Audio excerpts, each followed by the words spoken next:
Right, hello everyone, welcome to the locker room on Independence Live. This is a bit different. There's no Michael or Reagan today, so I am left in charge, and I've had to bring out the big guns. I've brought on Graham. Graham, how you doing?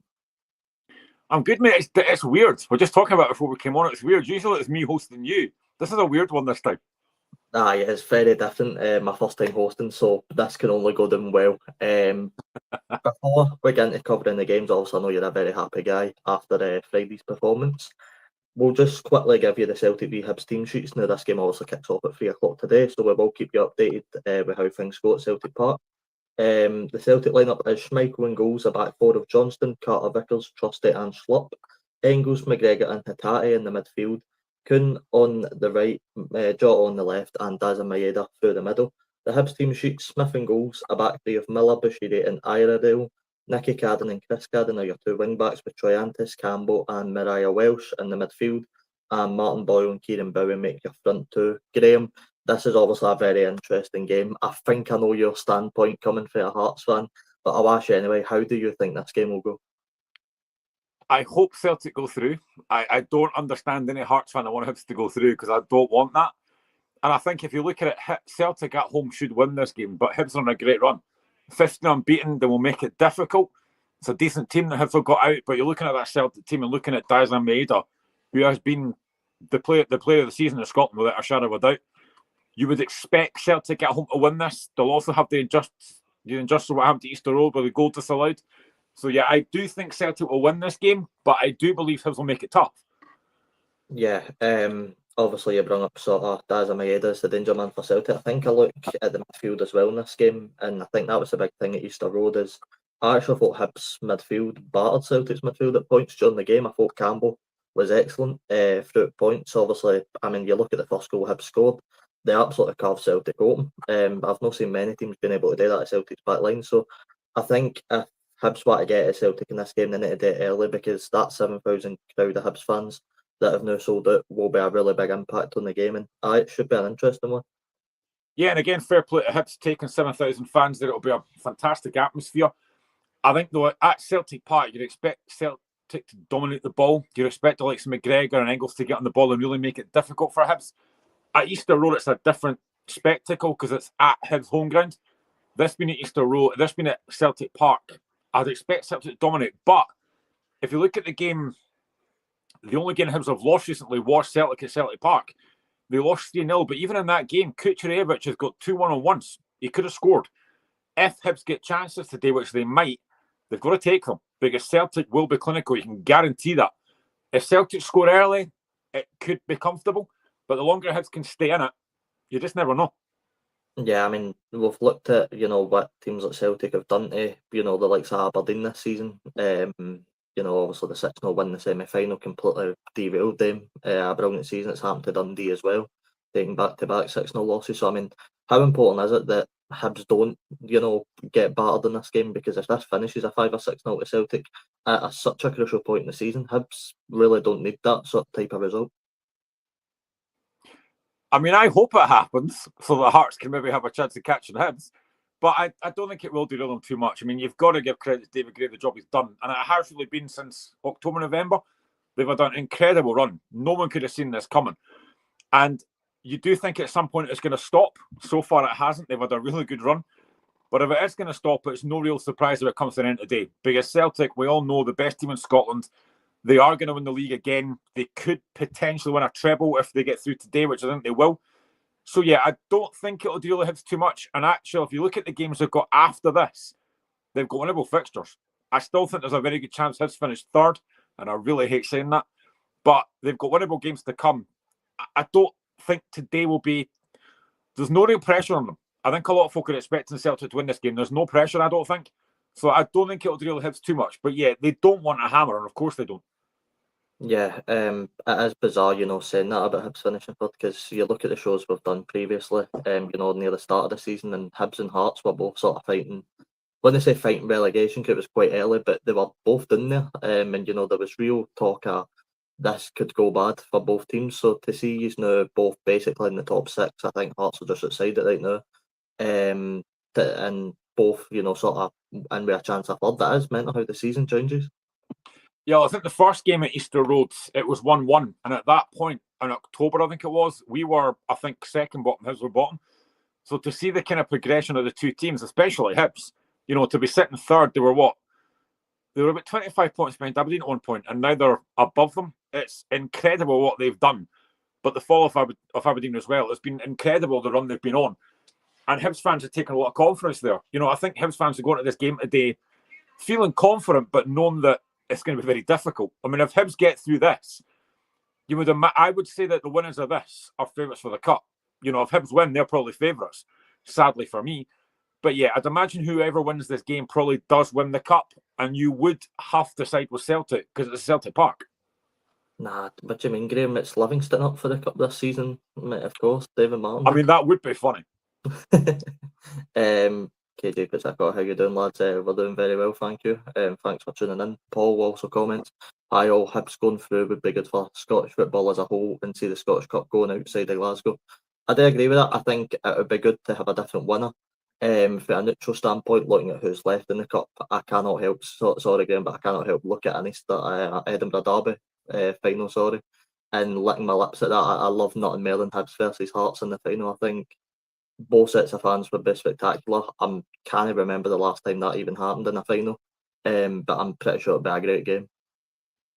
2012 was the Hearts v Hibs Scottish Cup final, and I never want to see that again. As much as I was delighted we won it, I spent 5 weeks absolutely petrified of getting beat. I couldn't handle that again. I want Hibs out as soon as possible. I would rather lose to Celtic than get beat by Hibs. That would just be torture. So yeah, the sooner Hibs go out, the better for my mental health, basically. I couldn't handle them winning. I couldn't handle that. Your reaction later on the day if Hibs end up going through in this game? Oh mate, didn't I'll be fuming if they go through.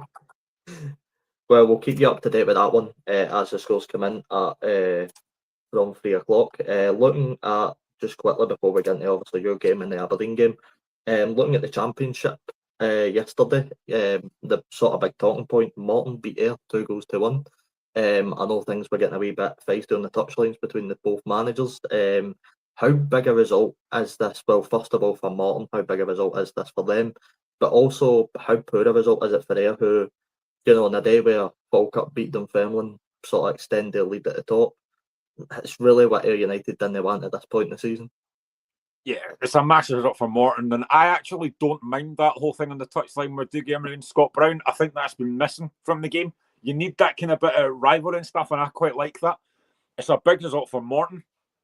But yeah, for Ayr, it's a massive, massive dent. I mean, I don't think they were going to win the league anyway. I always thought it was going to be Falkirk, and I said it a few weeks ago that I think Arfield signing for Falkirk is the one that's going to get them over the line. I think that is such a good signing for Falkirk. Even at his age, he's been so impressive. I would like to see Ayr come up through the playoff. Whether they do, I don't know. But it's a massive, massive blow for them. But you've got to give respect to Dougie Emery's side. It's a big, big win against a good Ayr United side. And Morton have now got to take confidence from that and kind of kick on for the rest of the season. There's not many games left, but it's a big result for both. But certainly for Ayr United, it'll be a massive blow to lose that. Aye, and Airdrie also picking up a big win against Hamilton. It's still bizarre to me, the sort of season Airdrie have had, with how many losses they've had when, they looked so promising last season. It's not been a great season for them, but I mean, how big a win's that against a Hamilton team that, they'll always make it hard for you. So I think that's a pretty big win for Airdrie. Yeah, massive. I like Rhys McCabe. I've always liked him. I think he's a good manager, and I have to give credit to Airdrie because they could have sacked him months ago when they were on a really poor run. I think at one point they were sitting with like 6 points after about, 15, 16 games. They were on a really poor run. But he likes to try and play football the right way. He likes to try and build from the back, and he doesn't change his philosophy. And fair play to Airdrie for sticking with him. And they're starting to build some confidence now and get ahead of steam. Whether it's enough to keep them up, it would be an absolute miracle if he does it. But yeah, that's a huge win. Disappointed for Hamilton, of course it is. It's a big defeat for them. But you know what? That win will give Airdrie confidence. If they can start kind of picking up more points and if they can stay up, that would be an absolute massive achievement for Rhys McCabe, given how bad they've been this season. Yeah, and I think that's another case of, stick by your managers. You look at what Hibs have done with David Gray this season. If you stick by your manager, obviously the situation at Hearts was a bit different with Naismith at the time. obviously, P probably had to go that sort of time. But you look at what Hibs and Airdrie sort of done. If you stick by your managers, it can pay off in some aspects. Yeah, I mean, I think if you can see progression, if you can see improvement, then you will stick with your manager. But if things are a bit like Stephen Naismith, you could see that we weren't going to win games. So he was right to be sacked. And I'll go back to the St Mirren game that he did get sacked in. I think we were 2-1 down at half-time. And you're looking and thinking, right, we need to see a reaction. And there was none. Your manager's under massive pressure. You're 2-1 down. You come out second half and there's nothing. You kind of knew then, yeah, he's gone. There's nothing there. But I think with Airdrie and Hibs, for example, you could see something in David Gray and Rhys McCabe. We all know that fans are not patient. Fans want to win games. Of course they do. And once the fans start turning on managers and stuff, the board then have got a big decision to make. But fair play to, and Motherwell last season, for example, Stuart Kettlewell, 15 games without a win. They kept him. This season, I was disappointed to see the way he left because it was basically down to the fans that he left. But yeah, if you give managers time and if you can see something, if you can see an improvement, then that's fine. But I think at times, we spoke about it before on the show, I do think managers don't get a lot of time these days. It's all about results. We get that. But yeah, fans want managers sacked very, very quickly and very, very early. You can't keep doing that though, because you'll end up with no managers. Yeah, Paul comments, Aberdeen versus Hearts in 1986 was the first Scottish Cup final I remember watching. Paul, you're showing your age after this one. I wasn't quite old enough for that. Do you know what the score was in that game? I think we lost 3-0. Aberdeen. It was the week after we lost the league at Dens Park. I'm sure it was 3-0. Paul will remind me. Aye, Sean says hi everyone. What do you think the score for the Celtic game? I'll take this one first. I've already said sorry, Graham, but I've went 2-1 Hibs in extra time. 9-0 Celtic. No, I'm going to go 3-1 Celtic. I think Hibs will score, but I think Celtic will be too strong. That's fair enough. But let's finally get in there. On Friday night, you must have been a very happy boy. Hearts beat Dundee 3-1. Goals coming from a Sander Carton double and a Simon Murray own goal. Joe Shaughnessy did get one in the 50th minute, but it was not enough for Dundee. Graham, I'm just going to leave the floor open to you. How did you find this game and how happy are you to begin through to Hampden? Well, I was there with my laddie, thoroughly enjoyed it. I was hoping for a better start after the game against Hibs last week. I hoped for a better reaction. We didn't really get one. Thought we started quite slow. But the first goal is an absolute peach from Sander Khartoum. I mean, it's a brilliant striking at the top corner. I mean, Trevor Carson's got a cheek to die for that because he's got no chance of stopping it. It's a sensational strike. And to be fair, Khartoum has shown a bit of quality. You've seen him playing against St Mirren. You can see the quality he's got. He wants to get on the ball. He wants to drive forward. He's obviously got a cracking left foot. And you're hoping after that he's going to start, we're going to kickstart and really go after Dundee. Didn't really happen though. Dundee actually looked a threat going forward. I thought Adewumen was a constant threat all night. They were just getting the ball forward to him and he was causing problems. And he should have equalised in the stroke of half time. I hit off the bar. But you could see the goal coming. Once Dundee got the equaliser through Shaughnessy, I said to my lad, we're going to get beat here. I could see it coming a mile off. And then thankfully we take the game away from them. Simon Murray scores his first goal at Tynecastle, but thankfully against Dundee. But it's a great delivery from Blair Spittle for the free kick, and it's a decent header. And I actually think Khartoum's second goal is better than his first, because the touch and turn in the first place is brilliant. And then to score with the outside of your left foot into the bottom corner, nutmeg the defender, it is sensational. I think it's better than his first goal, sorry. And then after that, we actually could have scored 3 or 4 more. Trevor Carson's had a couple of great saves. Kabanga's missed a couple of big chances. I don't think we played well. And actually, one of the guys that I met after the game, one of my mates after the game, said a really good point. When have Hearts had a 90-minute performance this season? And I think it's been very rare. We've only played well maybe one half. We've not played 2 good halves. But it's about getting through, and we've done that. I was delighted on Friday after the game that we were through. It wasn't easy. I didn't expect it to be. But I was just delighted to be in the hat. And I always like the fact that when you've won the game on the Friday night, like with Dringens Brecon, we can just sit back, relax, and watch the rest of the games, content that we're through. So I was delighted on Friday night, and Sander Khartoum has arrived as a Hearts player. I thought he was very, very impressive. Yeah, I mean, getting to watch Cotton, obviously, it was quite. I feel like it was different circumstances when I watched him because it was it was playing for a brand team that came and absolutely battered us off of the park over both legs. You know, I don't think our fans realise how physical European teams were until we played that game. They are very, very physical all game. So Khartoum, when you watch him, I mean, even just after the ball, he just looks so good, so composed anytime he gets the ball as well, and he always looks to create things. I actually thought Shaughnessy's goal, I thought that was a very good header. I don't really know who was trying to pick him up, to be honest with you. It looked a bit bad set piece play for Hearts in terms of marking, but look, you got the job done. You're in the hat for the next round. If I had to ask you, and I think I know the answer, who do you want in the next round? The winner of Monday night's tie Livingston St Johnstone. I'll probably jinx it now and we'll end up getting one of them and get beat. But yeah, that's the team I want to get. You've got a big chance of getting to a final that way. I would imagine they'll probably have the bigger crowd as well. So yeah, the winner of that game I would take. If it's Aberdeen, again, it'll be difficult, but I would fancy us. But Livingston or St Johnstone for me. Aye, that's fair enough. Just to touch on a player that I'm quite intrigued in Adam Forrester. Obviously, we spoke about how poor Gerald Taylor. A game he had in the Edinburgh Derby. Now, Forrester's obviously come in for this one. How do you think he done? And do you see parts, Crouchley, sorry, in particular, sticking with him for the rest of the season? This is a tough one because I've seen a lot of Hearts fans not rate Forrester, but he's only 19. He's coming out of the squad. He's probably had more games than he expected. There are moments in games where he's a little bit suspect, but that's to be expected. He's a young laddie playing more games than he's expected to do. But I thought he was all right on Friday. I didn't think he was awful. I thought he was fine. Gerald Taylor, for me, didn't look fit in that Derby game. And that's my issue. He did not look fit. I thought he was really poor. The first goal, I kind of criticised him, but then I'm looking at it again, I think, well, it's not really his fault because the ball's not meant for Martin Boyle. But I just think at times Taylor's positioning is a little bit suspect. And you look at the second goal from the Iredale scores, it all comes because Nicky Cadden has got so much space on the right-hand side. Where Gerald Taylor is, I don't know.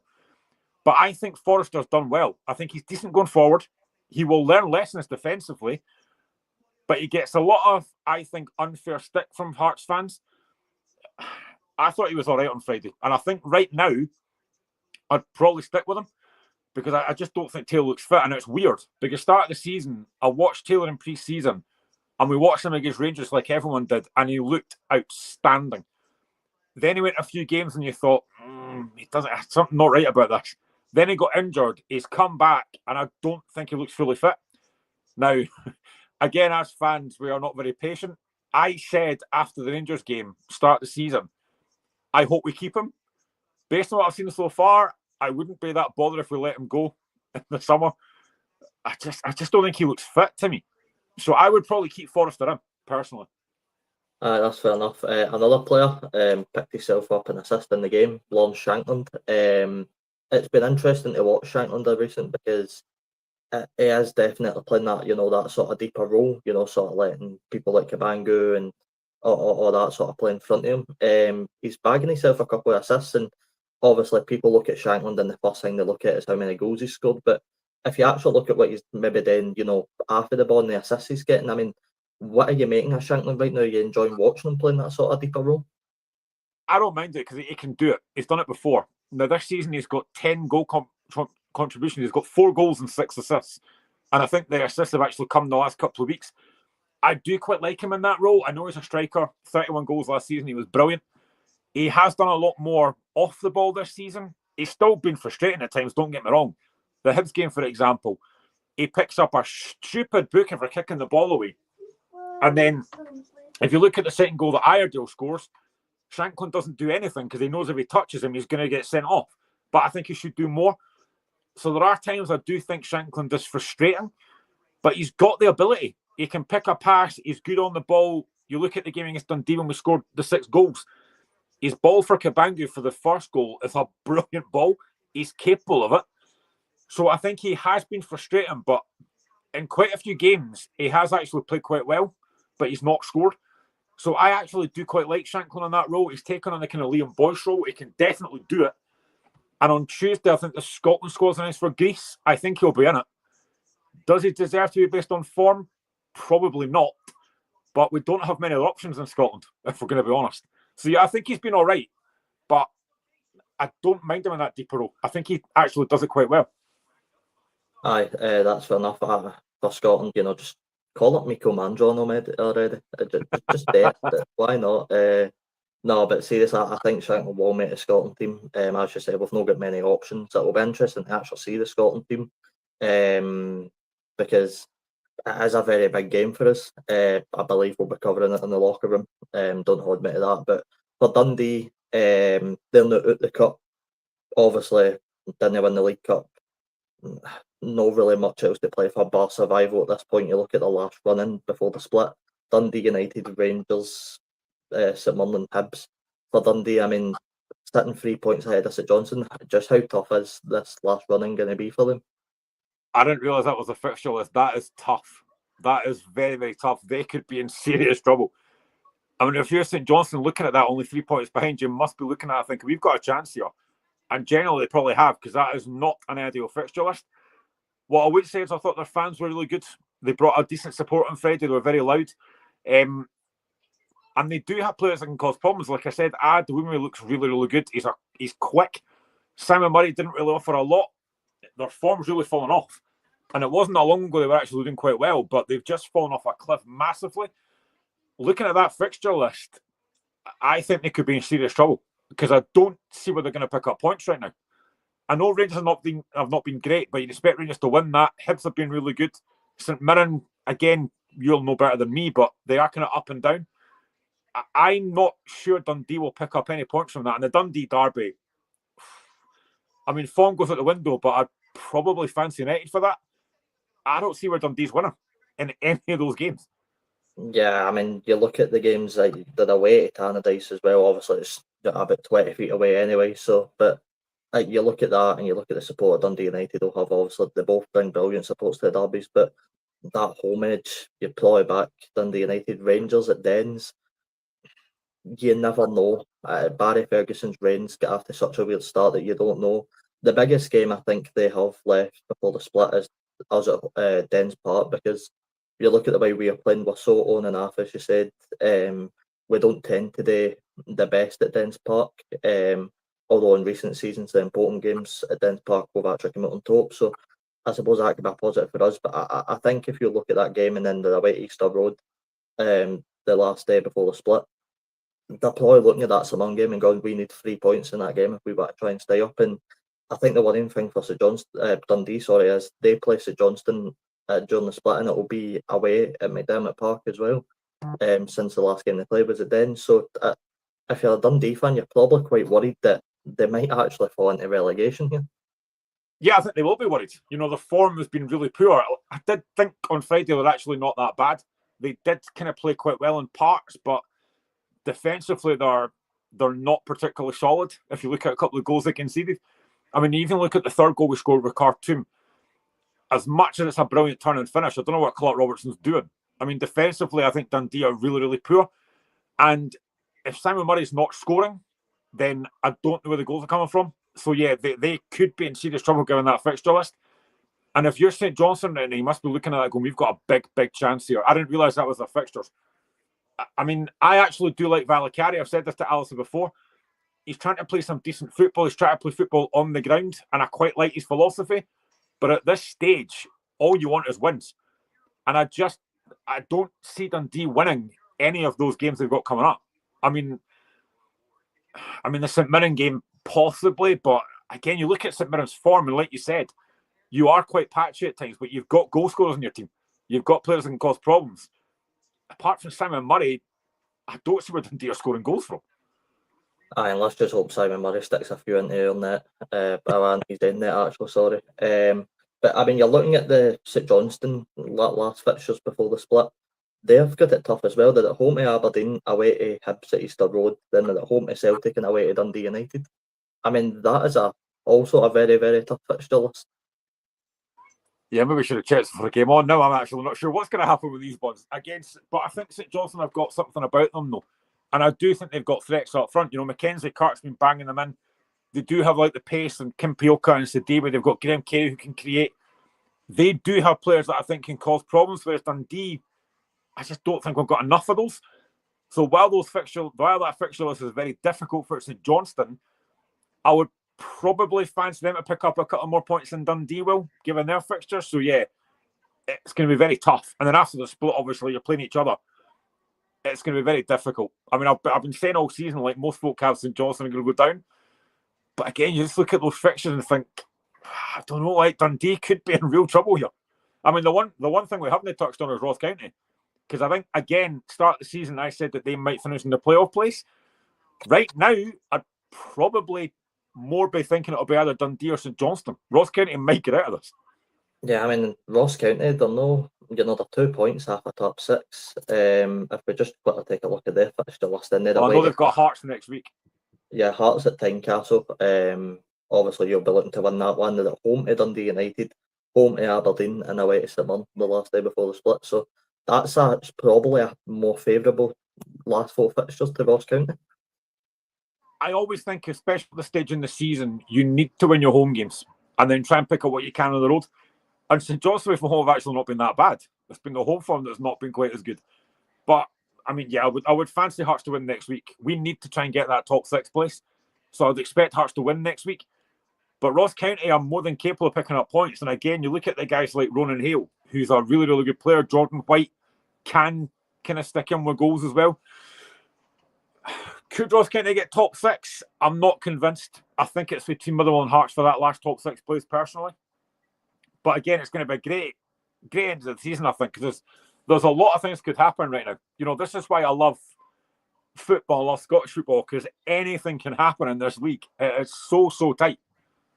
Yeah, I mean, you look at, we'll move on to Hearts' last 4 games. You talk about, the rest of top 6. You've obviously got Ross County at home next week, which is a very big game. Then you've got Celtic away, Dundee United at home, and then Motherwell away, the last game before the split. I mean, we're speaking about games that will define top 6. You've got Motherwell versus Hearts, who are 1 point, apart from each other. You've got to look at that game and go, right, that game's probably going to be the split decider on the last day before the split. Yeah, I've said that. I think that Motherwell game's huge. I don't think we'll get anything out of Celtic Park, personally. I would love to be proved wrong. We've got 2 winnable home games, Ross County and Dundee United. Yes, it'll be difficult, but it's games I'd expect us to win. But I honestly think it's going to go down to that Motherwell game, the last game. That could be absolutely huge. You don't know what you're going to get on Motherwell. Obviously they've got Ibrox and 1, but then most teams are doing that just now. So is that a big thing? I don't know. But Michael Wimmer's come in and done a decent job. So yeah, I think that last game against Motherwell could be absolutely huge. I would love to say we're going to get top 6, but I think it is going to be so tight. There's 1 point in it. And I think Motherwell got decent fixtures coming up as well. So I think it could go at that last game. I really think it could go at that last game. Yeah, well, I mean, you look at the other sort of fixtures are in that, match day 33. You've got Hibs at home to Dundee. They'll be looking to, I think they're already pretty safe in the top 6. I don't see them falling out. But you've got Dundee United at home to St Johnstone. Obviously, we play Ross County at home. Aberdeen play Rangers, and obviously you guys play Hearts and Celtic at Kelly. So it's actually a very interesting final day of the season before the split. I mean, you look at Dundee, if they could pick up an away win versus Hibs, that could depend on how results go with Hibs before that point. They could potentially fall off a wee bit. You've got Dundee United, who they'll be looking to solidify themselves into the top 6. So that match day 33 could actually be a very, very interesting one. Yeah, it's going to be very tight. There'll be a lot of nerves, a lot of people radios at the games and stuff. It's going to be very, very tight. I don't think Hibs will fall off. I do think they've got winnable games to come. I think they will probably be all right, and I think they'll probably finish 3rd, sadly. But, Aberdeen's fall off has been unbelievable. They have started picking up now. They are playing better, Kevin Nisbet scoring goals. So I just think it's going to be so tight. It just goes to show, apart from Celtic and Rangers as well, actually, the rest of that league is so tight. It is so compact in there. I think last week or the week before, we were sitting 9th. 1 win put us 6th or 7th. It just shows how tight that league is. 1 win can take you right back up there. 1 defeat can take you right back down. It is so tight. It's been such a competitive league this season. So yeah, I think that final day is going to be very, very important. And I just hope that Hearts can get in that top 6, but it's going to be so tight. Yeah, and I think that's why I probably hate where we're sitting in particular, because if you look at us, we're ninth. We're not that far off a 11th place Dundee. We're only 6 points off of them. But again, we're only 3 points off a top 6 Motherwell. So you're looking at teams like us, and then you're looking at Hearts as well. You're not a million miles off of the likes of Kelly and Dundee in the bottom. So it is such a tight league, and I think, although everybody always looks at a league and, I'll be claimed a two-person lead, stuff like that. I mean, you're looking at this season and you're going, right, this is actually a very interesting race, because anybody can get third, anybody can get top 6, and pretty much anybody can get relegation. I think the worst place to finish is 7th, because you just missed out on top 6. You're probably not going to get relegated. You've got nothing to play for the rest of the season. I think finishing 7th is brutal.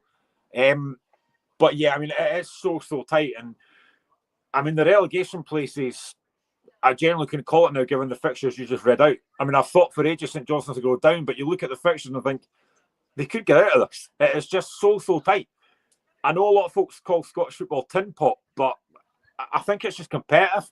Like the Championship in Scotland, it's so competitive. Any team can beat anyone. It is so congested in there. And it's going to go, I think the last few weeks will be interesting. Yeah, actually, speaking of finishing stuff, I remember we done it this season. Hamilton stopped us in the game before the split with a free kick in the 92nd minute. Actually, I think the most frustrating thing about finishing 7th is I remember we finished with a higher points tally than the team in 6th and 5th, which makes it even more frustrating, because if you finish 7th but you've got more points, you're going, right, how are we not up there? You know what I mean? It's frustrating. That is the thing. Like, if anyone from outside Scottish football looks at it and think, wait a minute, how's the team in 7th got more points than the team in 6th, yet they're sitting 7th? You do look at it and think, that's just weird. But yeah, it's happened numerous times where, like, the team in 7th has got more points than the team in 6th and 5th, and you think, how's that happened? But yeah, it is crazy. But I quite like it, though. It's Scottish football. It's great. Aye. Paul comments the top 6, bottom 6 places could come down to goal difference. That's another factor as well. We look at some teams that maybe can't score as much goals. I mean, Dundee's the big one right now. They seem to be struggling a bit. I mean, you look at it like ours as well. We're so on and off that in these last games, it really could be just a matter of who can score more goals, or the score tellers in these games. But just before we move on to the Aberdeen Queen's Park game, I will keep you updated on the Scottish Cup for the women's side. Earlier on, Motherwell women beat Broadmuir women's 3-0 away from home, and St Johnstone women's lost 4-1 to Aberdeen women's at their home ground. Rangers women's are currently 0-0 with Spartans women's at half time, and Hearts women's versus Glasgow City women's has just kicked off. So some pretty interesting cup ties there. Celtic versus Hibs has also just kicked off. So we will keep you guys up to date with that. But we need to speak about the other cup game that's happened. It was Aberdeen who, had to come up against a Queen's Park team that would have went there with no fear. After that such a big win at Ibrox, they would have been gone there going, we can maybe cause the upset here. But it wasn't to be. It did finish 4-1 to Aberdeen. Goals come from Kevin Nisbet, Ode Daba double, and a Graham Shinnie goal. Zach Rudden did get one in the 68th minute for Queen's Park, but it was not enough. Graham, we spoke about in this show, the weird season that Aberdeen are having. I think getting into this game, there was a lot of pressure on Jimmy Tilleen to get the result here, because maybe not for his job, but you look at that game, you look at the upsets that Queen's Park have caused already, and you're going, if Tilleen can't get the win here in front of the home crowd, he might be in a bit of bother. Yeah, absolutely. It was a no-win situation for Aberdeen yesterday, because if they won, folk would say, well, that was expected. If they get beat, it's a big shock. So I don't think they could win either way. But they were professional yesterday. I actually thought Queen's Park started digging quite well. There was a couple of big chances, didn't take them, which you have to do when you play against the bigger teams. And then once Aberdeen get the first goal, the kind of nerves settle. It's a great finish by Nisbet, by the way. Really, really impressive finish. And then they get the second goal quickly after it, and the game's kind of done after that. But I thought Queen's Park stuck at it. They kept trying, they kept plugging away. but they were just, in the end, outplayed, and it's a big result for Aberdeen. And now they're in the semi-final. Obviously, whoever they get, we'll find out tomorrow. But it's a big win for Aberdeen. They needed that. But in terms of just getting through, I think they were very professional, got the job done, and it just takes a little bit of pressure off Jimmy Thielen, because I don't think they could win either way yesterday.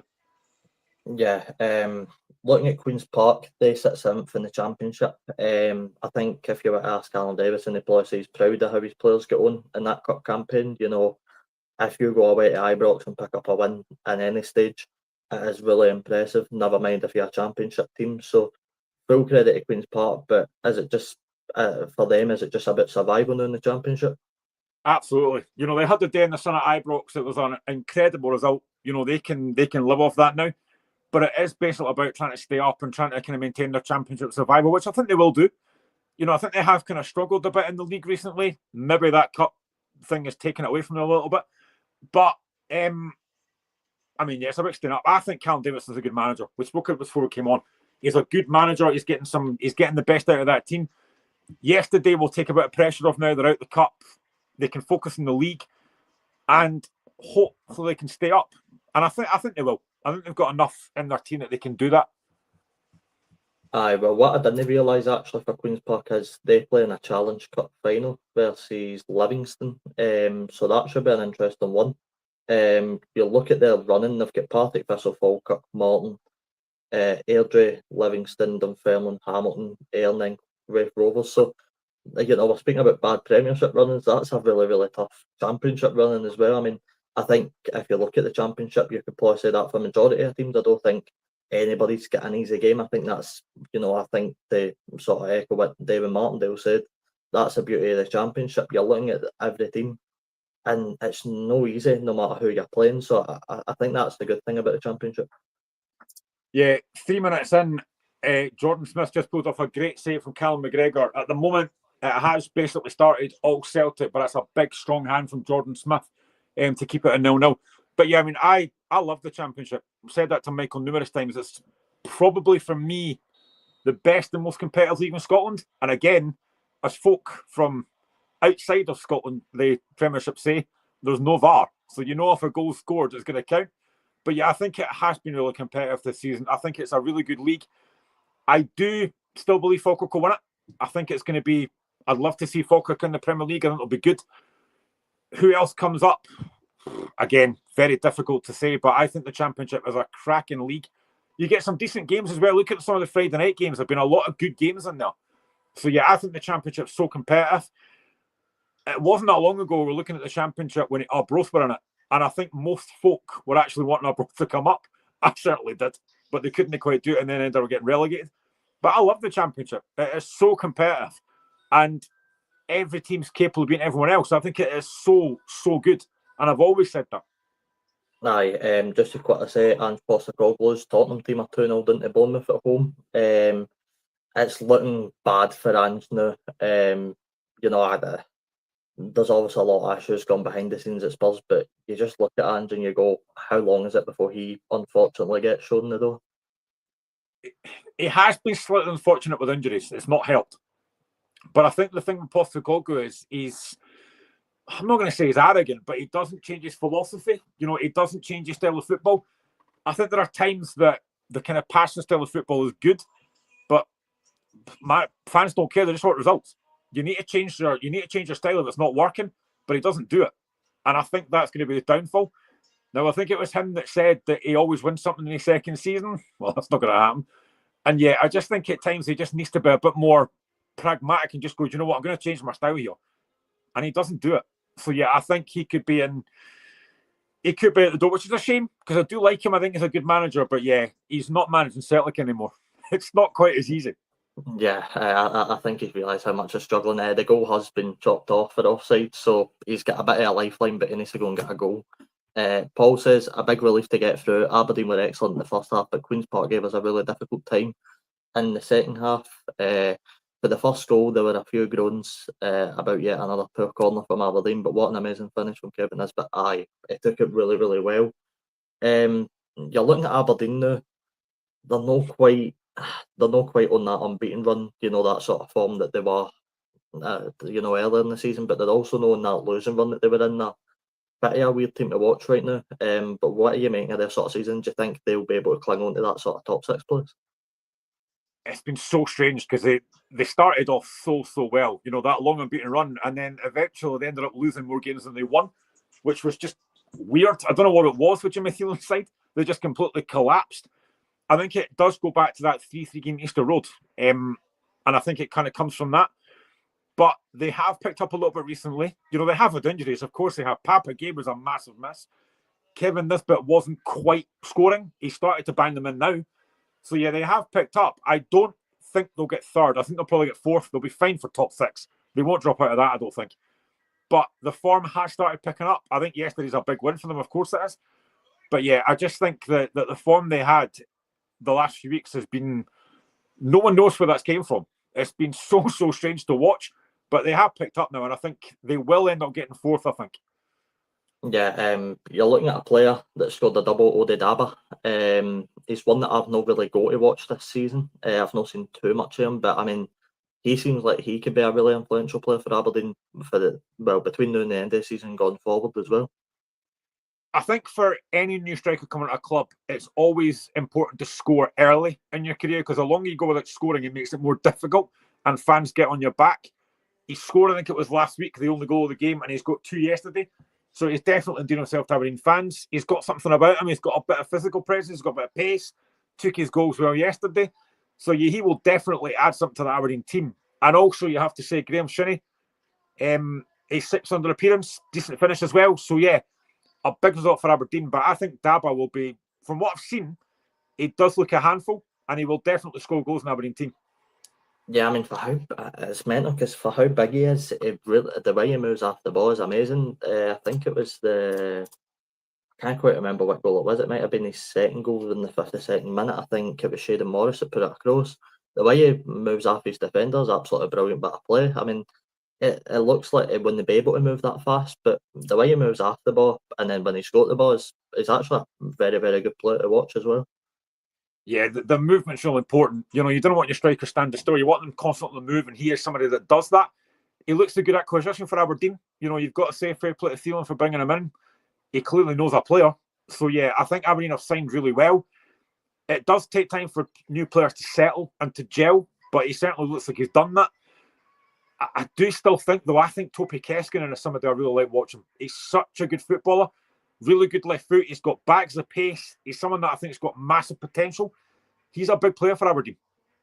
Yeah, and a player that's not really had to be as important as maybe previous seasons when Aberdeen were not doing the best. With the likes of Warnock under the rain. Leighton Clarkson is another player he is good to watch, but this season he's not really had to be as influential as maybe previous seasons. Do you think that's maybe a good thing? That he doesn't need to do as much work because he can just play in his natural position. Whereas you look at previous seasons and he's probably in there, needing to mop up the whole midfield because maybe it's just not working out good enough. I've always rated Leighton Clarkson. Seen him at Liverpool. I've always rated him. I was gutted that Aberdeen signed him. He's maybe not getting quite as good this season. I'm sure that Paul would have thoughts on that. But he's someone I like watching. He's just someone that can control a game. He gets on the ball. He's got really good creative skills. He's a really good player. This season it's not been quite as good, but there's no doubt his ability. And I think he's got other players around him now that are kind of helping him out. He maybe doesn't have to do as much as normal in terms of creative-wise. But I think Leighton Clarkson's a fantastic footballer. He's not done it quite as much this season, but there's no doubt from his ability. He's such a good footballer. I will just update, 10 minutes gone, Celtic 0, Hibs 0. But it has been all Celtic. As I would expect, they're at home. It has been all Celtic so far. Paul comments, Shayden Morris did really well. It was good to see him get a couple of assists and he won the corner for Shinnie's goal too. I thought he actually played really well. There is one more game to touch on, obviously happening on Monday night. I dread to think the attendance of this game, to be honest, on a Monday night, but it is Livingston versus St Johnstone. I cannot believe, looking at my own team, St Mirren, that we're not one of the teams in this quarter final, but Livingston and St Johnstone can get there. I mean, you're looking at this game, Livingston obviously sitting third in the Championship. They're having a very good season. A lot of people didn't think they'd, sort of be pushing back up for promotion. A lot of fans thought they'd be like Hamilton when they get relegated, just falling right down. But credit to Martindale, he's built a good team, a team that's got some very, very good players that could probably be playing in Premiership clubs, up against a St Johnstone team that, aye, they're sitting bottom of the league. But if you were to ask a St Johnstone fan before Valakari came into the job, they would have laughed at you. If you asked Alice, I would have laughed at you and said, we're done already. But he's pulled this back to 3 points now, and it looks like St Johnstone could go out of there. So this, to me, Graham, is probably the tire around for me. I look at this and I look at two teams that will go at each other. You know, although St Johnstone's not sitting in the best place in the league, they play very entertaining football. So I think this is going to be a very, very good game. I think this will be close. I think this could go the way to penalties, personally. I think it'll be that tight. And we all talk about Livingston's pitch. We all know what it's like. It is going to be a leveller. But I just look at this and think it is going to be so tight. You know, both teams will maybe try and go for it, hopefully make an entertaining game for the neutral. You are right. I don't think there'll be a lot of fans there, if I'm going to be honest, which won't look great on the telly. But what a big chance for both of them. A chance to get to Hampden is going to be huge for both teams. And St Johnstone have already won 2 cups. They won the League Cup and Scottish Cup, so they can definitely do it. I do like Valakari. I've said it to Alice before. I do like him. I like his brand of football. Mackenzie Kirk's banging in goals left, right and centre. This is going to be so tough. But I do think this could go all the way. I think it'll be that tight. Would it be surprised if Livingston won? Probably not. But I think St Johnstone, I just think they'll win it on penalties. I think this is going to go all the way. Aye, I wouldn't surprise me if it went all the way, but the thought of Livingston going to Hampden before us and having fans absolutely terrifies me. Livy are having, as I said, a very good season. There's some very good players in there. I think everybody looks at I think it's Stevie May, Tete Yenge, players like that, who are causing the Championship all sorts of problems. I mean, you look at May, that's a guy that could probably easily play in the Scottish Premiership right now. Yeah, he's doing well in the Championship. So I think Livingston have built a very, very good team to go forward. What they've got is experience. If you look at their defence as well, they've also got Ryan McGowan and Danny Wilson, who are very experienced. So you can see what David Martindale's doing. He's building an experienced side, but then he's got youngsters around him as well. So yeah, they are a Premiership team in all but name. I wouldn't be surprised if they came up through the playoff, because they are probably a Premier League side. I just don't like the plastic pitch. I've always said that. But yeah, they do have experience there that will help them tomorrow. Players that have been in big games. So yeah, I think this game is going to be so tight. I still think Celtic Hibs is the tie of the round without a doubt. But that game tomorrow is really intriguing, because whoever gets there, what a chance for both teams to get to Hampden. And then, whoever you get in the semi-finals, that's what it is. But what an opportunity for both these teams to get to Hampden would be huge. Yeah, let's say that then your predictions for the game. How do you see this one going? I think it's going to be 1-1, and it'll go to penalties, and I think St Johnstone will penalties. I think it'll be that tight. All right, well, I've also said 1 each, funnily enough, and I've went penalties. I'm going to go the opposite way, but I think Livingston will take it on penalties. But as we said, this can literally go either way. I don't think they can, nail on how this is actually going to go. It is just that tight. So that should be a very interesting one. 15 minutes gone at Celtic Park. Again, Graham's still been off Celtic so far. Yeah, Hibs are trying to come back into the game, but they can't get the ball. When they are getting it, they're just giving it away. It has been pretty much all Celtic dominating. As expected, Callum McGregor's pulling the strings.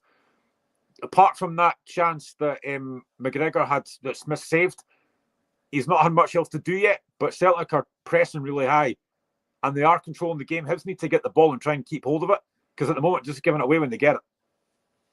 Aye, right, for the last remaining part of the show, I was speaking to Michael, and Michael said if you can find anybody that's Scottish or anything to do with anybody Scottish, you can speak about it on the show.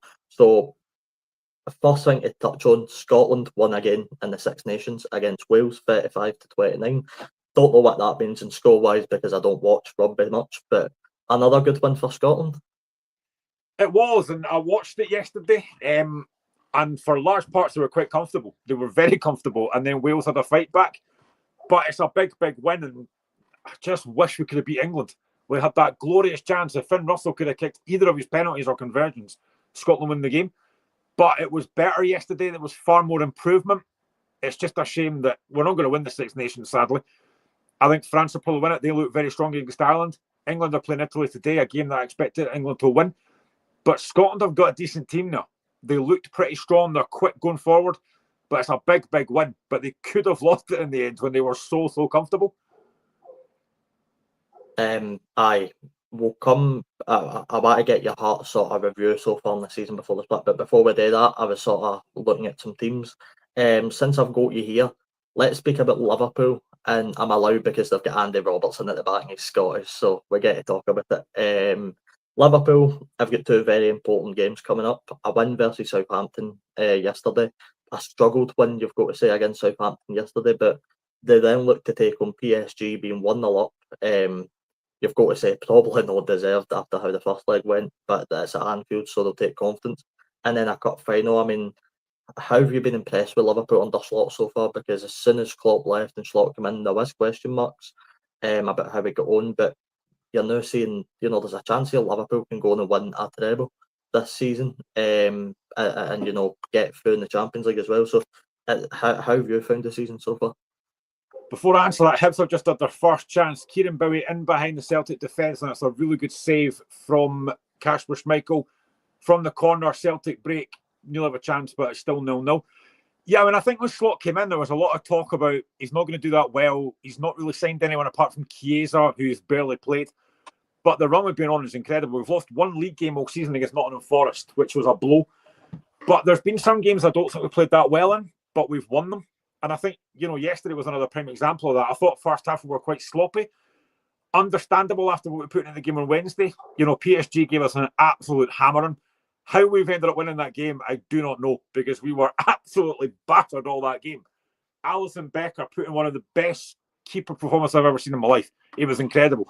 And then yesterday he makes a mistake for the goal alongside Van Dijk. But 16 points clear. Arsenal play Man United today. I don't know how that game is going to go because Man United are so poor. But we've got a massive opportunity here. For Arne Slot to win the league in his first season would be incredible. We've got the final against Newcastle next week, which won't be easy. Alexander Isak, I think, has been the best player, the best striker in England by an absolute mile. But I've been impressed with what Slot's done. He does. Look at yesterday, for example. We're not playing well, and he's ruthless. He makes 3 changes at half time. He's ruthless. He wasn't happy. So I think he's done very, very well. I've seen a lot of folks saying we've been lucky with injuries. You make your own luck, I think, in this game. To go a full season only losing one game in the league, that's not just luck. I think we've been very, very impressive, and to win the league would be absolutely fantastic. Yeah, the PSG game was so funny because a lot of people did not like where Harvey Elliott was playing when he came on the pitch. A lot of people didn't think he should have come on for Salah in the first place. I did think it was a brave move for Slot, taking off such a danger man. Where if you watch the Southampton game at the weekend, you see his quality with the 2 penalties. It's penalties, but they're no easy to take, and Salah makes them look so easy. So I think when Harvey Elliott came on, there was a lot of criticism coming his way. But wow, what a finish he had! Yeah, I mean, it's a brilliant finish. And fair play to Slot, because that couldn't have been easy to take off Mo Salah and bring Harvey Elliott on. But he did it and it worked. And, it's the flick from Darwin Núñez, who I've got a kind of love-hate relationship with. It's a decent flick. And it's a great finish. It's a fantastic finish from Elliott. And I was sitting there, like most Liverpool fans, going, I'll take a 0-0 here. I don't know where that goal came from, because we did not deserve to win that game. If you're a PSG player going into that dressing room at full time, you must be thinking, how have we not won this game? 27 attempts. I think it was 9 saves that Alisson made, which was one of the most in the Champions League. I mean, that is the biggest smash and grab you're ever likely to see. But I was delighted. But if Liverpool feel like that on Tuesday, they'll get beat, because PSG look a very, very good side. They're probably one of the best teams I think I've seen this season. They were so impressive. Dembele, Kvaratskhelia, I probably butchered that, but they were so impressive. We won't be quite as lucky if we play like that again. And I would hope at Anfield it'll be different. The crowd will be right behind us. It'll be a different atmosphere. But yeah, if we play like that again, PSG will take us apart, because they were very, very good. I think that PSG team shows what happens when you actually have a team and you don't have guys like Messi, Mbappe, Neymar. who just want to play for themselves in a team. Obviously, they're all very respectively good in their own right, so I'm not calling any of them bad. But, when PSG actually have a team where you look at Dembele, Barcola, Kvaratskhelia, I've probably butchered that as well. You look at these players that can, play with each other. They actually look a very, very good team to watch. It's not just what they do on the ball, it's the work rate off it. Like when they didn't have it, they pressed like Liverpool used to do. They were so impressive. And, like I said, the goal comes out absolutely nothing. It's just a punt out of the park, the flick on by Nunes and a great finish. But for pretty much all that game, it was just defensive from Liverpool, which is unlike us, but we had to do it. Yeah, I honestly think PSG is one of the best sides I've seen this season. They are so impressive, and I'm expecting the same kind of thing on Tuesday. This game's not over. I've seen a few folks say Liverpool are favourites now because they've won the first game. I don't think I say that because PSG honestly look a fantastic side. I do still believe that Real Madrid will win the Champions League. I've said that for weeks. But, yeah, Tuesday's massive. I mean, if we could get through that, it'll be huge. Aye, I mean, I would ask you if you think the league's done, but I already know your answer because we spoke about it before. I'm very one that's lenient in being able to say the league's over, but I know you're more, you're not very quick to assume that it's over yet because look, there is still games to play, but in my opinion, I just don't see Arsenal with the way they're playing and now being able to catch us. I don't know if you changed your mind. Do you think the league's over? You're still on that boat? What I would say is that we now don't play another league game till April, and Arsenal have got 3 league games, but 2 of those are Man United and Chelsea. I am hoping they drop points in both those games, and I hate wanting Man United to win. But if they were to win all those games, the gap is 7 points before we play again. It makes it a little bit more interesting. So it probably is done, but I don't want to say it yet because I want to see how they get on these next couple of games. If Arsenal drop points in the next couple of games, I think it's done because I don't see them picking up enough points. I know that Martinelli is back for Arsenal. I think he might be fit for today. But yeah, if we lose the league from here, it is a massive, massive blow. I don't think we will. I think our next league game's Everton at home, which will be difficult. Of course it will be. But yeah, I don't want to say it's done yet with Arsenal having these 3 games to play. Because if that gap goes to 7, it might make it a bit more nerve-wracking. Yeah, Everton, Fulham, West Ham and Leicester, Liverpool's next 4 games. Albeit after that, they need to take on Chelsea, Tottenham and Arsenal. So it doesn't get much easier. But I think that Liverpool team should be fully confident to go and beat, these sort of next teams after obviously PSG and Newcastle. We need to see how they go because they are 2 very big games. But I think Liverpool should be full on confidence that they can beat everybody between now and the end of the season. I mean, I think with Liverpool, you can see it that even if we're not playing well, we're still winning games. And Mo Salah has been incredible this season. I think he's got like over 30 goals this season. He's been absolutely sensational. And you're looking at like Ryan Gravenberch, who I think has been absolutely fantastic in that deeper role. Everyone said we needed a CDM. Arne Slot comes in and goes, Ken what? Gravenberch can do that. He was right. And I have to say as well, somebody that I think is very underrated, he doesn't get a lot of games, but I don't know what you think about this. I actually think one of our most underrated players is Endo.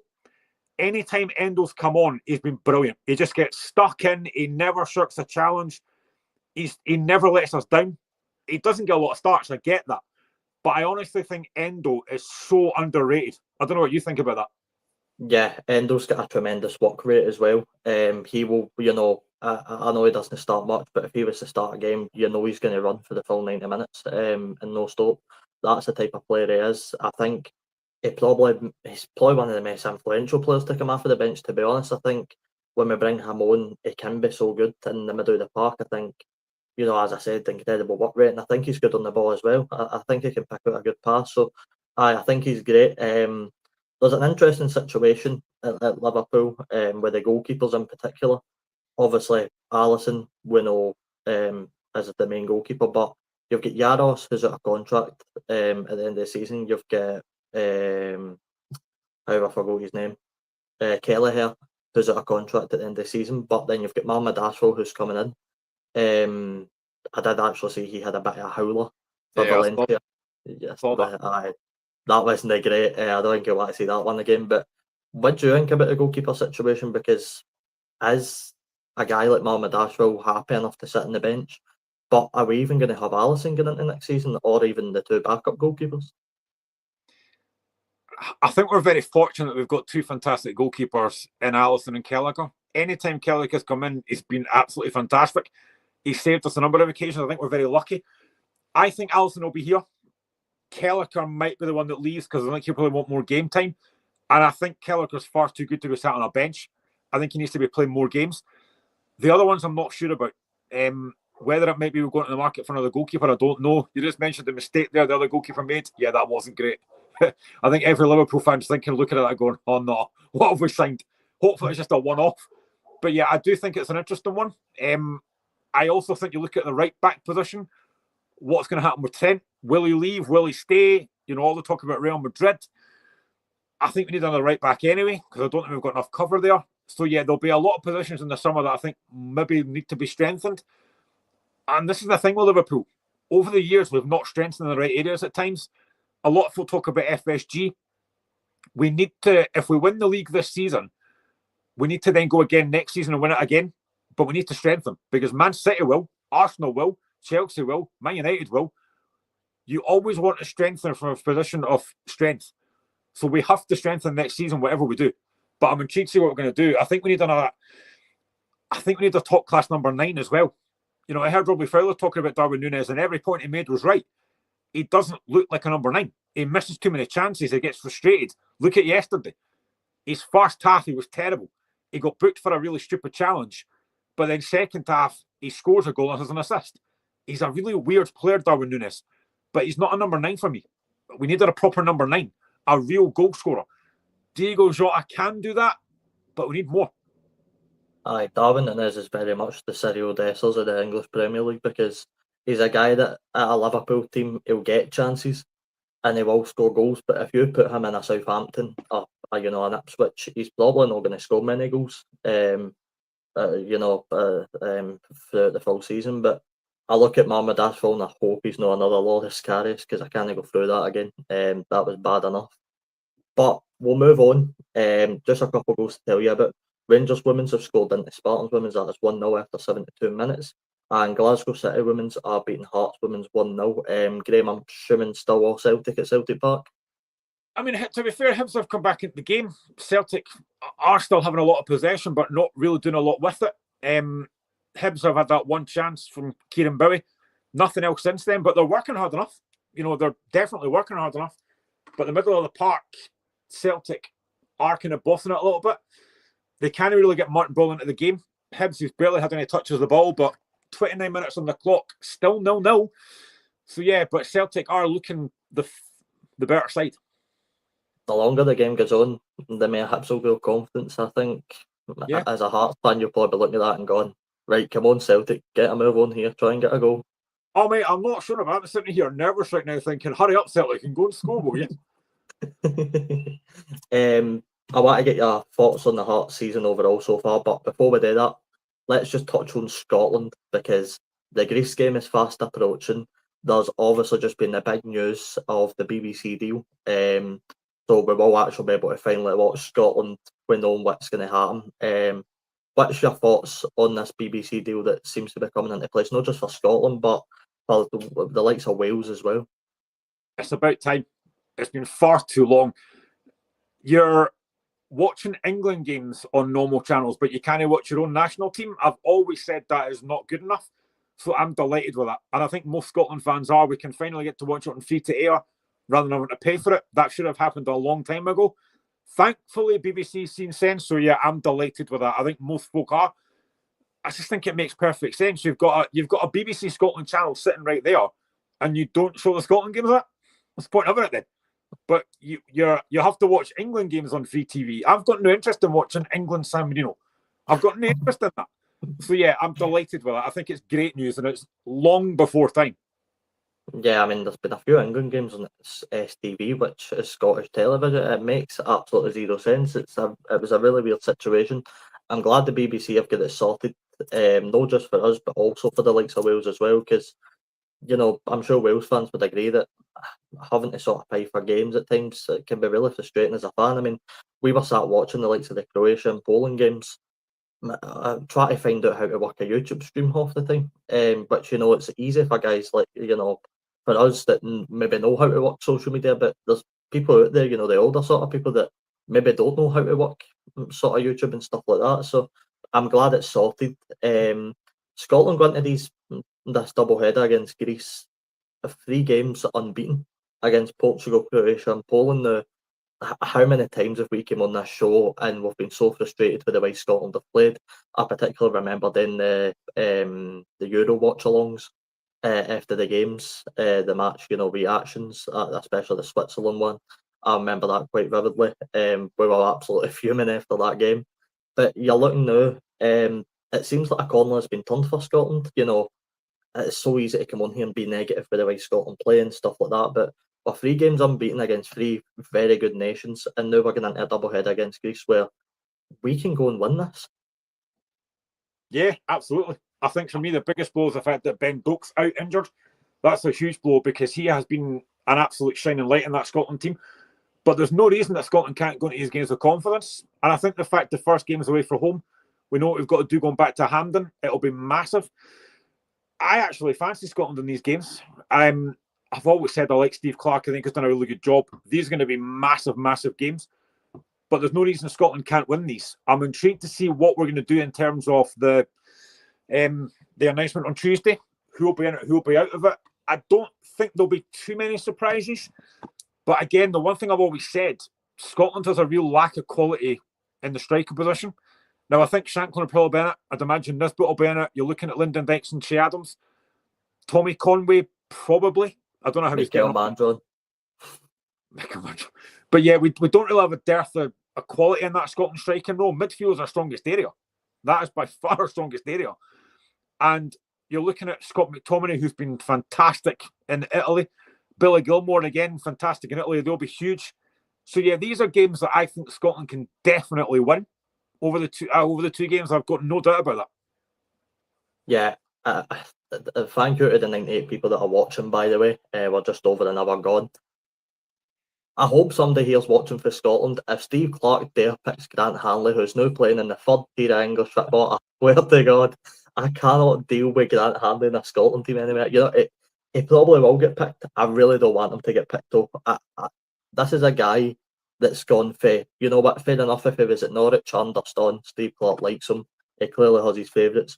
This is a guy that's barely even getting a game done in the 3rd tier of English football now. How long before we just stop picking players like this? Big blow for Hibs. Nicky Kanza to go off injured. Jordan Nabita has come on, so a big blow there for Hibs with 34 minutes on the clock.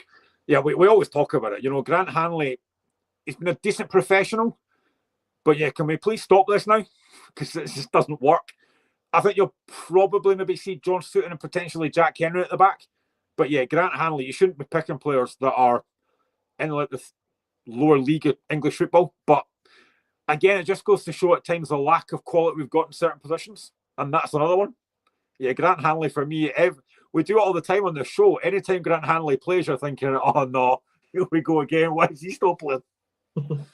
Well, I mean, you're looking at, but on all seriousness, I think Hanley does have a decent bit of quality, but he's past it now.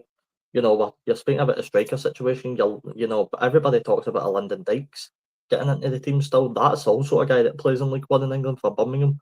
This is a guy that's played 25 matches. He's only picked up 1 goal in the league this season, and 1 assist. That shouldn't be good enough for the national team. No player. I get we're very lacklustre in the striker department, but no player should be getting picked if you're scoring 1 goal at striker in 25 league games. No, I completely agree. But it's something I've said for ages. We don't have a massive depth of strikers coming through at Scotland. Even like in the kind of, Championship of Scotland, there's nothing really coming through. Most of the players that we've got in our league are foreigners, like foreign strikers. And unless they've got Scottish ancestors, we're not going to be able to play them. So yes, it's a big, big blow that you're still having to play like Lyndon Dykes. Don't get me wrong, he does still have his strengths, but he's got plenty of weaknesses as well. And yeah, I mean, again, it just goes to show where we are in terms of Scottish strikers. There's nothing there. Yeah, I mean, the last one that really came through that got people excited was Kevin Nisbet, and he's in a very interesting situation where could you see him probably maybe getting a call up for these games? I think he will. I think the form he's in, I think he probably deserves to be in it, given his form. He started to score goals. He's looking dangerous. I would be surprised if he's not in it. I think he absolutely will be. A big chance there for Celtic. Great ball over the top. Dyson Mader's in on goal. He's put off by Rocky Bashiri. Celtic looking for a penalty, but it's not a penalty. Big chance there for Celtic. Still 0-0. But yeah, I think Nisbet will be in the squad. I'd be surprised if he's not. Aye, that's fair enough. I might ask, is there VAR in that cup quarter final? Yeah, I think there is. There should be. Yeah. All right. Okay. I think it was looked at, but there was nothing in it. Nah, I can never remember what round the VAR comes into the teams. Obviously, I don't think it'll be there on Monday night. I'm not sure at Livingston Stadium. I don't think it's got VAR, so I don't think it will be. Aye. But you're looking at, for Scotland, you're looking at the rest. After the Greece game, you're looking at the World Cup group stage, and this is where Clark's got some big decisions to make in terms of his own future, because we're looking to take on Belarus in a double header. We'll take on Greece again, and I can't remember who the last two teams are. I know they still need to battle out to see who gets into the group, so that'll be interesting. But I mean, how do you see this group stage going, and can Scotland qualify straight out this group? I certainly hope so. I don't think it's the most difficult group, to be honest. I think we've got lucky there. I mean, honestly, Greece is going to end up being Israel for us, where we played Israel just about every week. Now Greece is going to be like that. But I don't see any reason why Scotland shouldn't qualify. And I think I said at the time when we saw the group, it's a big opportunity for us. If we can get to a World Cup, it would be fantastic. And fair play to Steve Clark. There's no reason we shouldn't. We've got players that can definitely get us there. I'm quietly confident, quite optimistic. I know the Euros was not great. We all know that it wasn't good enough. But I'm quietly confident we can actually qualify for this. And it's a big tournament as well. It's going to be a huge tournament. Nah, it's a huge tournament played across three sort of countries as well. And the opening goal has been scored at Celtic Park, and it's Celtic 1, Hibernian 0. Oh, what a shame that is. Can anyone have a bite us on here? And it's Dyson Mader. It's a ball in from the left-hand side. It's a really good. It's a brilliant save from Jordan Smith.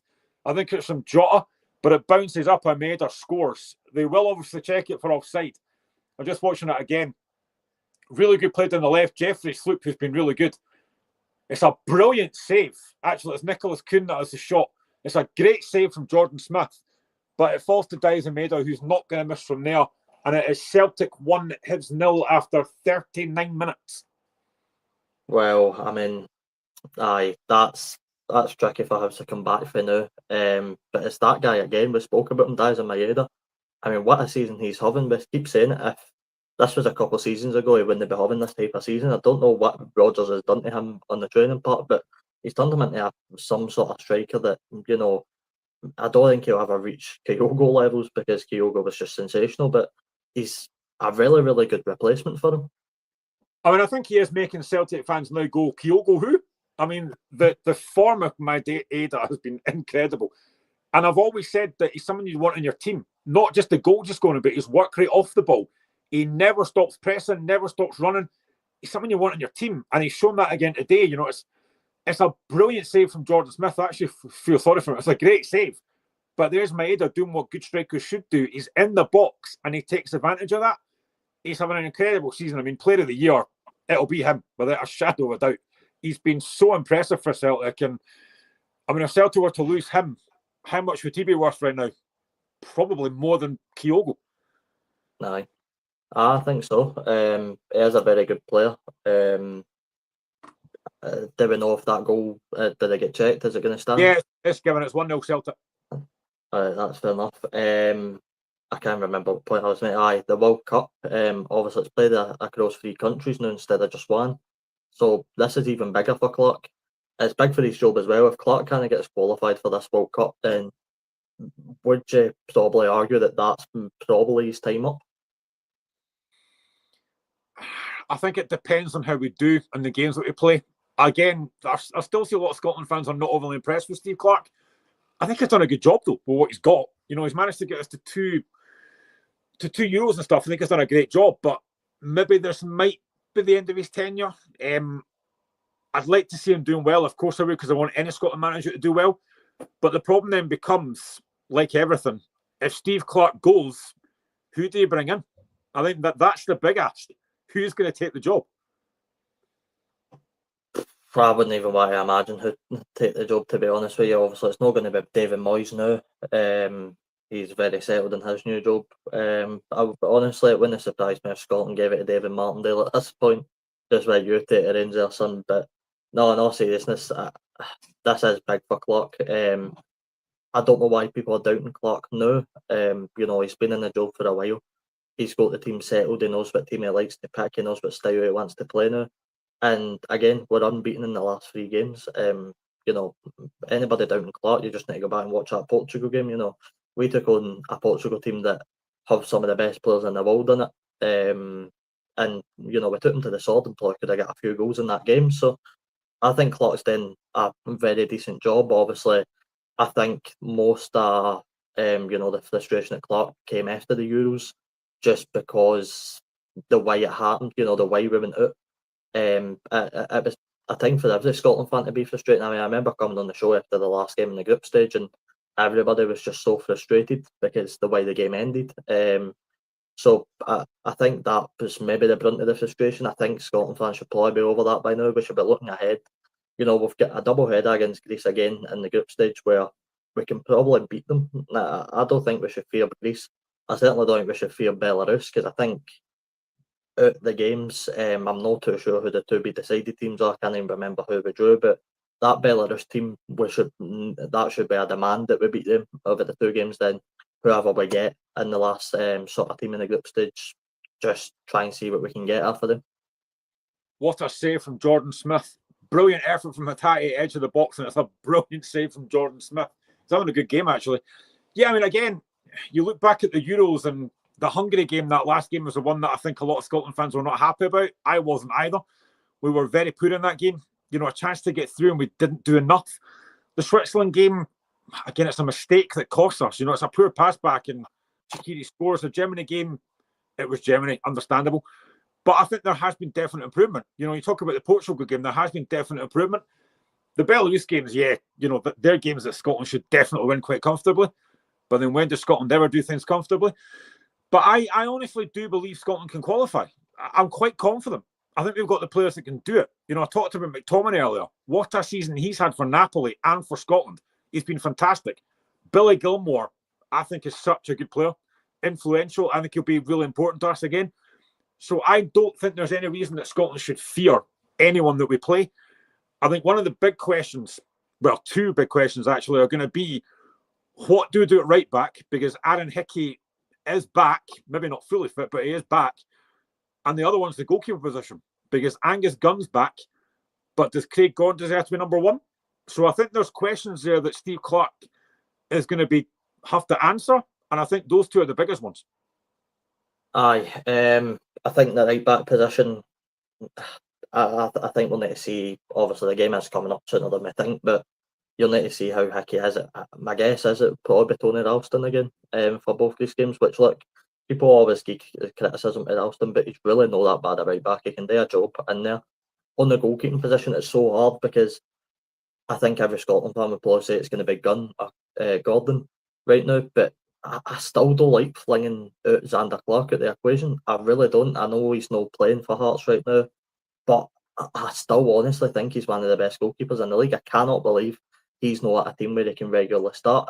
And the only reason he's not is because he's at a team where Craig Gordon seems like he could play until he's 80 and he'd still be able to whip at some magnificent saves. I mean, that's the type of season he's having still. So I think it probably will be Gunnar Gordon, but I never like flinging out Xander Clarke either.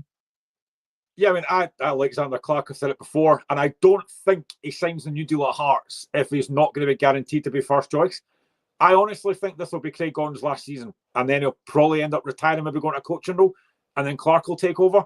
But yeah, I think Xander Clarke's a really good goalkeeper. I think Hearts are very lucky to have 2 good goalkeepers. Every time I do a team selection about Hearts, I always hear folks saying Xander Clarke should start, but then Craig Gordon's been really good, so it's difficult to get in that team. But I do agree. I think Xander Clarke's a really good goalkeeper.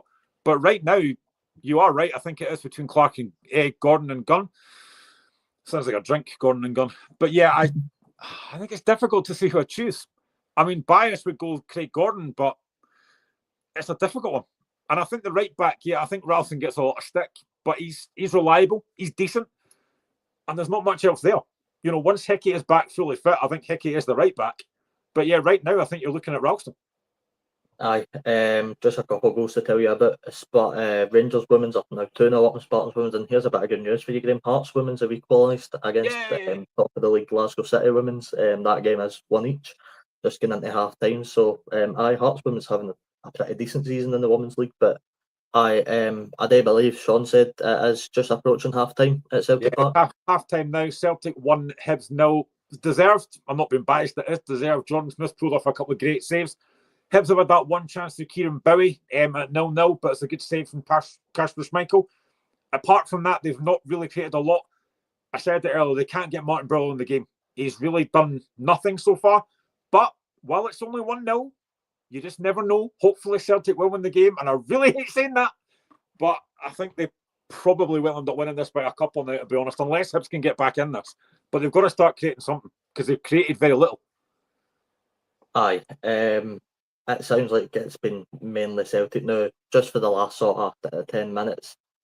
Let's speak about Hearts in the season you've had so far.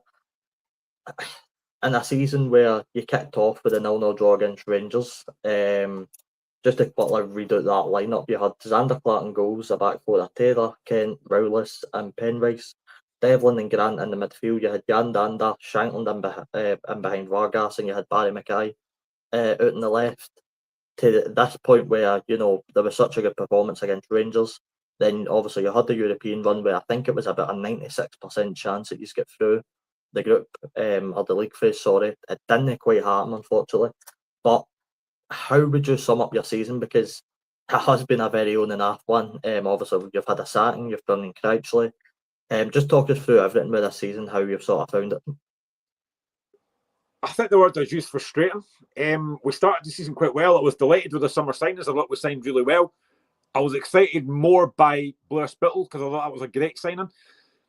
James Pennis has been the signing of the season, though, for me. But it's been really frustrating. We start off really well against Rangers, get the 0-0 draw, should have won it. Then we go 8 games without a win. And it's what I talked about earlier about managers. You can kind of sense when things are not quite right. And you could tell it wasn't going to be Stephen Naismith's time after what he did last season. But then you look at last season and think, well, you kind of look at it and think, if it wasn't for Lauren Shankland scoring 31 goals, we probably don't get third, which is true.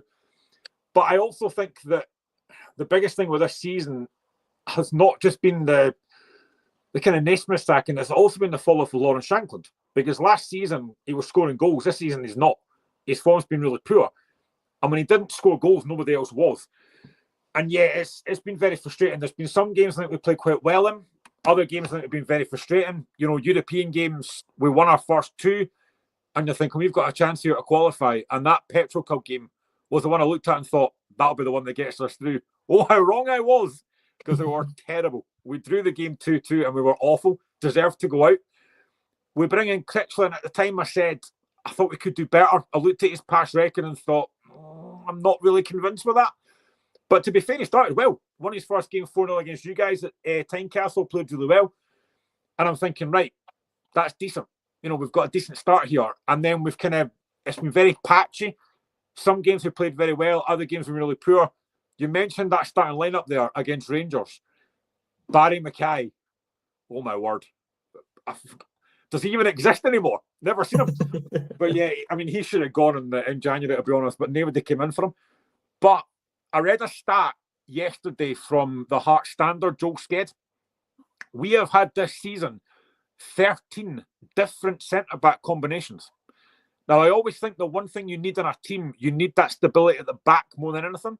But we've chopped and changed that centre-back position so many times. And the right back as well. It's been Oyegoke, it's been Taylor, it's been Forrester. We've never had that kind of settled back 4. The only one that's continued there is James Penrose, who for me has been absolutely outstanding. I knew he'd be good. I didn't think he'd be this good. But yeah, it's been very frustrating. I think January we signed really well. Steinwender's been excellent. Kabangu's our top scorer. 7 goals, I only signed in January. McCart's been decent. I think the whole Jamestown thing has been very good. I'm really intrigued to see what's going to happen in the summer. We are supposed to be getting investment with Tony Bloom as well. It's not been rubber stamped yet, but again, I think that's quite exciting. There's a lot to look forward to, but I think, like most Hearts fans, I just want the season to finish now because it's been so frustrating. But yeah, I think it's been frustrating. I do like Neil Critchley. I've seen a lot of Hearts fans after the Derby game saying Neil Critchley has to go, which is just nonsense. It's just absolute nonsense for me. He's played a kind of diamond formation which has worked, and I do like it. And also, you look at the fact he's brought through Forrester. He's brought through James Wilson. He's played these guys, and it's worked really well. James Wilson's been excellent this season. So Critchley's got a lot of things right. Yeah, there's been a few things wrong as well, but generally overall, he's done well. But it's been very frustrating, very up and down, like you mentioned there. If we can finish top 6 and get to a Scottish Cup final, I'd probably class that as decent, given how bad we were at the start of the season. But it's been nowhere near good enough. Like I can't sit here and say it's been great because it's not. It's been nowhere near good enough. Obviously, there's positives and negatives about the question I'm going to go and ask, but you speak there about the Scottish Cup and potentially finishing top 6. Do you think Critchley would think that it might be a blessing in disguise if Hearts don't have European football to play next season? So you can, look, there's positives that, yes, you can focus on the league and it can, get the players used to playing in this league before maybe venturing into Europe. But obviously the negatives is you want to be playing in Europe. If you finish third, you can laugh at every Hibs fan that exists that you finished above them. And another negative is the financial issues that come when you don't have Europe. Now, I'm not saying Hearts have financial issues, but the owners will be looking and going, every season we want to be in Europe because it gets us money through the door. So what are you sort of thinking as a fan? Do you want to see the team playing in Europe every season? I love European football. It's different. European nights are totally different to normal league games or cup games. It is really good, but we've seen it with Kilmarnock this season and Hearts as well. Playing European football on Thursday and then playing on Sunday is very difficult. And Hearts didn't win a game after the European game this season, which I think hasn't really helped. And also, you look at when Neil Critchley came in, he didn't have a proper training session because when he came in, he was playing Thursday, Sunday. He had no break. And you could actually see that after we got knocked out of Europe, there was an improvement because we weren't playing every week. So I think European football, as much as I like it, as much as the money is great, it does have a knock-on effect with the league. You can see the form goes out the window when it's a European game. So I think I'm kind of 50-50 on that. I like it because of the aspect of it, the European nights. My lad has been at a couple of European games with me. But it does have a knock-on effect in the league. And I think that's shown this season. Because, like I said, after every European game, we didn't win a league game. So there is a knock-on effect. Very few teams can handle that. Rangers and Celtic, yes, probably. But other teams have seen it. Other teams can't handle that. It is so difficult playing Thursday, Sunday. Aye, it definitely is. Just before we go then, I want to get 2 more predictions after you. Where will Hearts finishing in the league come the end of the season, and will you win the cup? I'm going to say I think we'll finish 5th. I think we'll finish top 6. And winning the cup, I think if we don't get Celtic in the semis, so I think we'll get to the final. But I think Celtic will win it. I think they'll win the treble. No, that's fair enough. Graham, thank you so much for joining me for the past hour and a half. We will be back. The locker room will be back on Thursday for the Rangers versus Fenerbahce's second leg. And then obviously back on Friday to discuss the upcoming Premiership games at the weekend. I've been Robbie, Graham. If you want to just plug where people can find you quickly. So I am on Twitter. I'm also on TikTok as well. You can find me under Hearts Enthusiast. Aye. Also, you have your own podcast as well, Gorgie Boys. I do. It's called the Gorgie Boys Podcast. Again, if you type it in YouTube, you will find me there. Like and subscribe. It would be much appreciated. Yeah, and I thank you to everybody that's listened in. And we will catch you guys in the next one. Goodbye.